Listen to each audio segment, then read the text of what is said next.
Our readings tonight,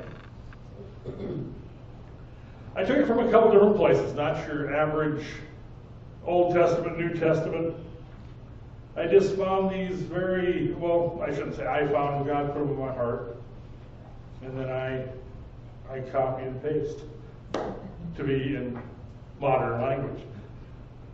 Our first one comes from Psalm 119. It's verses 89 through 96. Your word, Lord, is eternal. It stands firm in the heavens. Your faithfulness continues through all generations. You establish the earth, and it endures. Your laws endure to this day, for all things serve you. If your law had not been my delight, I would have perished in my affliction. I will never forget your precepts, for by them you have preserved my life. Save me, for I am yours. I have sought out your precepts. The wicked are waiting to destroy me, but I will ponder your statutes. To all perfection I see a limit, but your commands are boundless. This is the word of the Lord. Thanks be to God. And my other reading that I found, that I shouldn't, there it is, I put ownership on this. It's not mine. My second reading that God has put in my heart. In Proverbs, starting in Proverbs 22, verse 17, they are what they call 30 sayings of the wise. And a couple of those sayings just really called out to me on this service. Saying number 8. Do not wear yourself out to get rich. Do not trust your own cleverness. Cast but a glance at riches, and they are gone. For they will surely sprout wings and fly off to the sky like an eagle. Wow. Think of that. That was written thousands of years ago. It was the same then. Our riches go poof, and they're gone. And the second saying that caught my eye was, do not let your heart envy sinners, but always be zealous for the fear of the Lord. There is surely a future hope for you, and your hope will not be cut off. This too is the word of the Lord. Thanks be to God. And I would ask you to rise for the gospel out of respect to our Lord.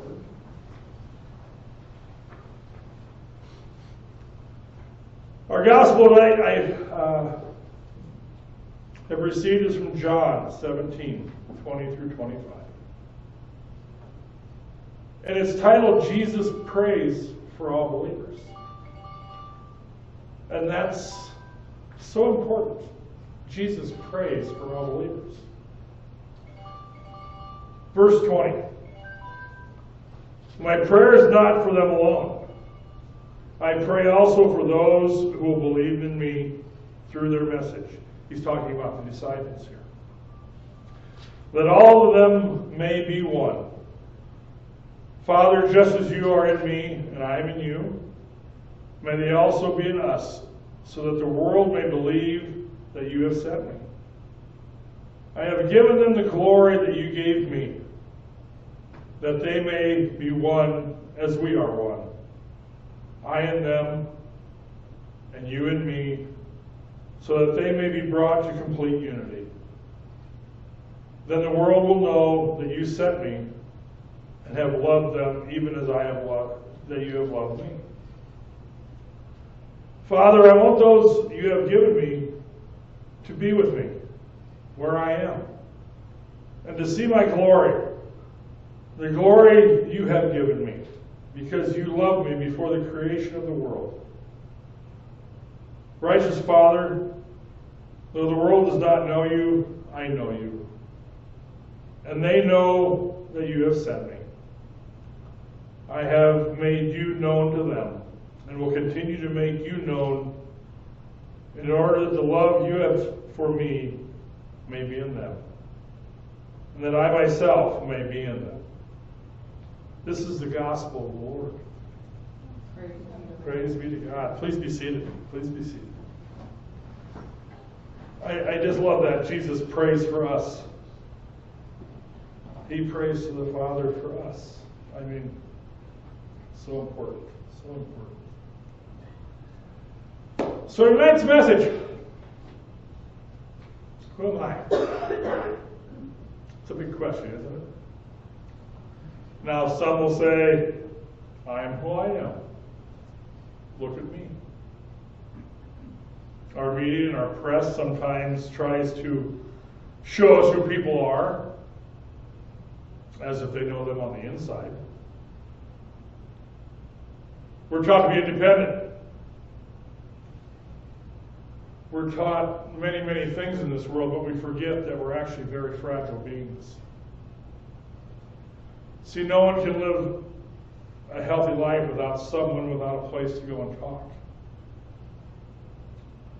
But then again, we can't survive with too much outside intervention. Too much of the world either. There's a balance there. Now, don't get me wrong, there are people who will say, well, they have it all together. They really don't need anyone. And it truly works for a while. But when it's over, it's over. They find themselves in a bad place, mentally, emotionally. They get lost.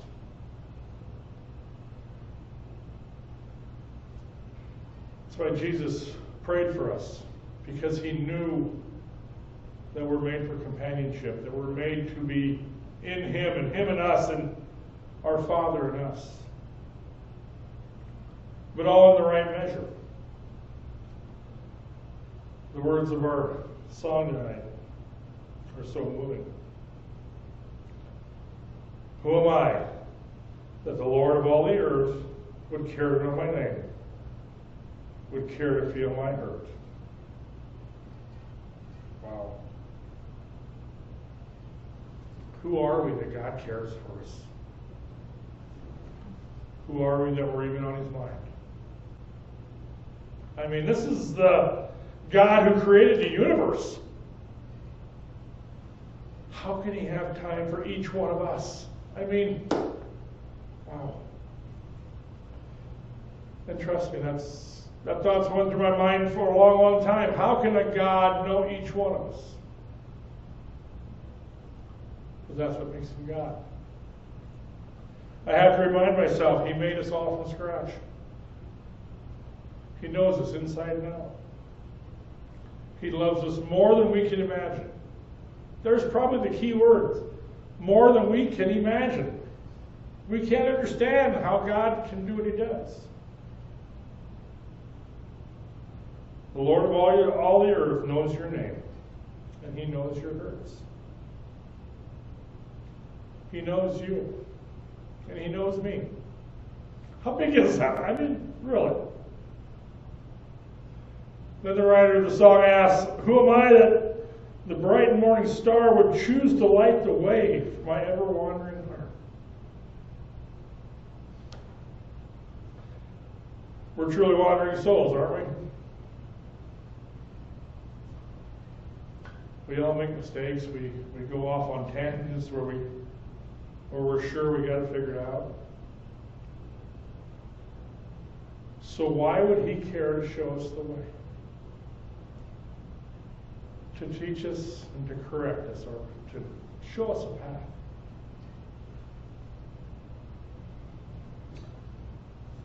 The thought he put in my heart right away was, why? It's because that's what a good parent does for their child. A good parent guides them and shows them the way of life. And that's what our God does for us. See, we're his children. It's a fact that sometimes we try to ignore, or sometimes we don't understand. It's a fact that we're losing a lot, that we have a Father in heaven. We lose the fact that he planned us. He knew when we were born. He planned for us the best life ever. And with the light of His Word, God gives us a path we need to live a full life. Jesus leads us to the place where His peace is our reward. It's just that simple. I mean, you think about it. What in that book did He ever tell us that was bad or wrong or misleading? See, it could be that simple.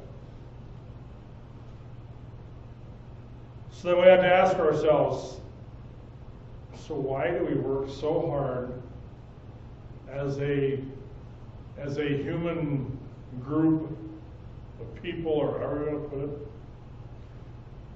Why do we work so hard to ignore Him and do the opposite of His commands? Why do we make our way the way we will follow? Why must we ignore the wisdom of our parent?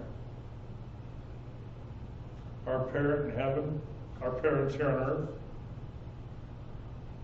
I mean, it's bad enough that we ignore our parents here on earth, but our parent in heaven, wow. You can see a similarity there, right? I mean, just like Adam and Eve ignoring God in the garden. We can look back now and go, why did you do that? I mean, we talked about that in Bible study this morning. I said, you think about that. If Eve would have said to the serpent, get away from me, I don't need to listen to you because God did say don't do that, where would we be? Well, as one of the gentlemen said, I guess we'd probably be in the Garden of Eden yet. I said, that would be a very good start, yeah. And I said, by now God would have taught us about good and evil, and He would have let us eat from the tree of life. And I said, wow. But unfortunately, that's not what happened. We followed temptation. Adam and Eve followed temptation. Cain and Abel followed temptation. You read through the Bible. I've been taking the confirmation kids through Genesis. Humankind followed temptation, and only poor Noah was left in his family. After that, over and over and over, Abram followed his own way and told the king that his wife was his sister. Why? It's because it's who we are. As our psalm said, we strive to get rich because that's what's going to make us happy. And all it normally does is causes us pain. And then we look to drugs and alcohol to ease our pain. And where does that lead us but into more pain? As I told the kids, ask any one of the prisoners down there in Lincoln, behind that brick and mortar walls. Ask any addict in the world that is behind a drug addiction wall that's not even physically there, but it confines them in a place that they can't get out of. They took the path of Satan. They took the path that he offered, and they didn't turn around and come back soon enough.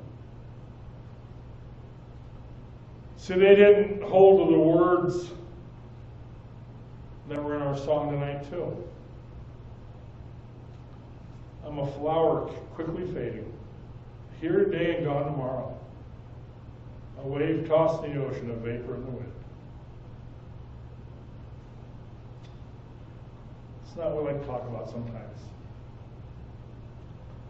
But we are here today and gone tomorrow. Our lives are fragile. And I guess that's why God put me up here, to tell you that you need to find the path of salvation while you still can. Not focus on worldly stuff. We need to humble our hearts to the true word of Jesus Christ now. If we don't, we will end up in a place of despair.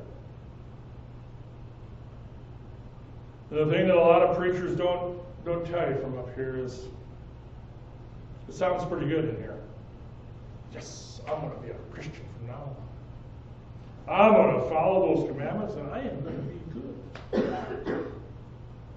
But then the real world happens. We get outside those doors. Like I said, you came here tonight for an hour of shelter and peace. See sin and all the trimmings, if you will compete to make you not believe in the faith that you're hearing about right here. It's hard out there. But the other great part is, and I can stand up here and tell you, is God never moves. He never left. He never changed. He's waiting. He's watching.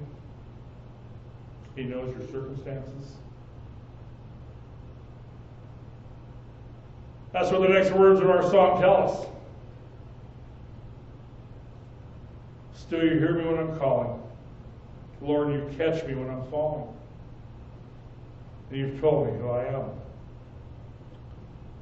I am yours.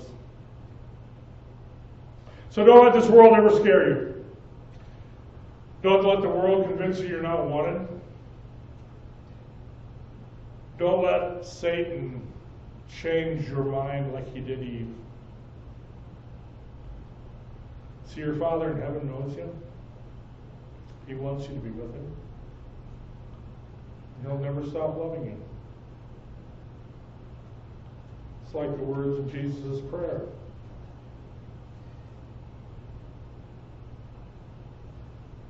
I want those you have given me to be with me where I am and to see my glory. The glory you have given me because you loved me before the creation of the world. That's Jesus. He says, I want all of you to be with me. So, don't worry. When times get hard and you think you're at your last, just look up and say, Lord, I'm yours. Catch me. I'm falling. I need you. And I guess the best part is, be ready, because he will amaze you. His glory is more than we can imagine.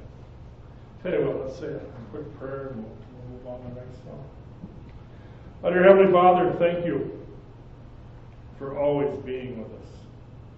Thank you for knowing us. Thank you for planning our lives.